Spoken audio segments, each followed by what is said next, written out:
Sonda Rosetta je na površje kometa 67P Churyumov-Gerasimenko spustila pristajalni modul Philae, ki je pravzaprav nekakšen laboratorij z merilnimi napravami. Ves postopek je trajal 7 ur, saj se je modul spuščal 1 meter na sekundo. S to misijo je postavljen nov mejnik v raziskovanju vesolja. Takole je bilo slišati veselje po 10-letnem pričakovanju.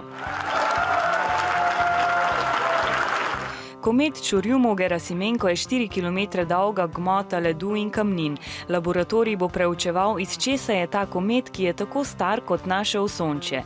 Od takrat se ni spreminjal, torej nam morda lahko da nekatere odgovore na vprašanje o tem, kakšno je bilo vesolje ob začetku Osončja. Morda tudi o tem, kako je nastalo življenje na Zemlji. Znanstveniki bodo preverjali, ali je res prav komet pred 4,5 milijarde let prinesel vodo na Zemljo. Švicarski znanstveniki so po podatkih, ki jih je nedavno posredovala Rosetta, ko se je gibala v bližini kometa, ugotovili, da Churyumov-Gerasimenko smrdi po gnilih jajcih. Smrad izvira iz delcev in snovi okrog kometovega jedra, ki vsebujejo dušik in žveplo. Kdo ve, morda pa je komet na Zemljo prinesel tudi jajca.